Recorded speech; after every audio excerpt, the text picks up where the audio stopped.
Assalamualaikum warahmatullahi wabarakatuh. Halo teman-teman semua, saya Ani Daul Aula. Di video ini saya akan memaparkan sedikit kajian tentang teori imperialisme budaya sebagai tugas dari mata kuliah Media Studies. Kuliah ini diampu oleh Profesor Dr. Iswandi Syahputra SAG MSI dan Dr. Andes Bono Setio MSI. Overview teori imperialisme budaya.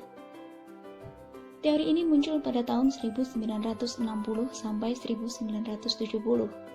Pada awalnya, teori ini bertujuan untuk memahami dinamika hubungan budaya baru pasca Perang Dunia Kedua, terutama peran Amerika Serikat dalam Perang Dingin.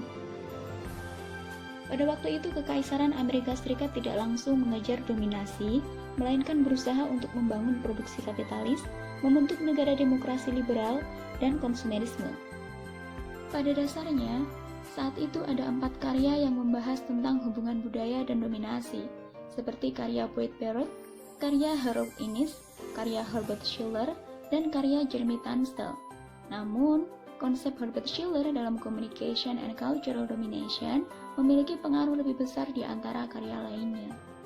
Asumsi dasar teori imperialisme budaya. Herbert Schiller mengasumsikan bahwa negara barat, dalam arti Amerika Serikat, mendominasi media di seluruh dunia.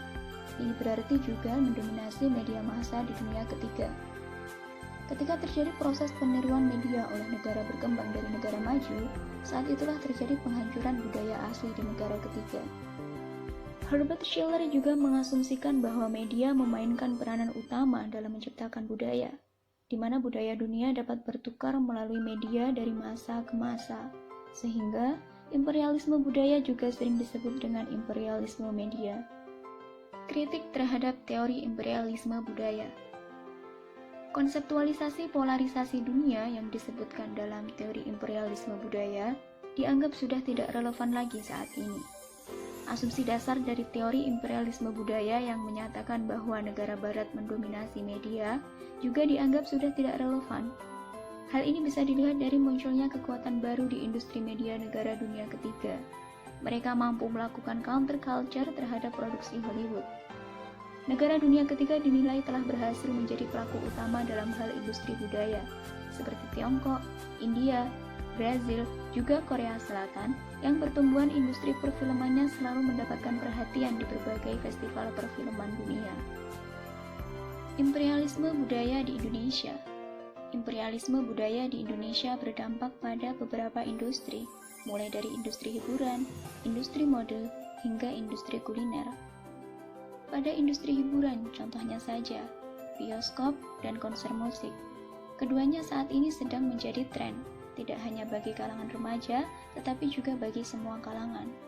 Sedangkan pada industri mode, disadari atau tidak, tren fashion dan kecantikan kita saat ini, termasuk tren skincare, adalah hasil dari adanya imperialisme budaya.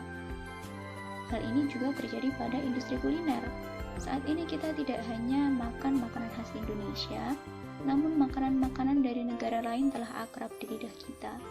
Bahkan, makanan-makanan dari negara lain seperti kebab, nasi kebuli, sushi, hingga tteokbokki saat ini telah banyak dijual di pinggir-pinggir jalan. Demikian sedikit pemaparan saya tentang teori imperialisme budaya. Untuk referensi yang saya gunakan dapat dilihat di akhir video ini. Saya Ani Daul Aula. Terima kasih. Wassalamualaikum warahmatullahi wabarakatuh. Sampai jumpa.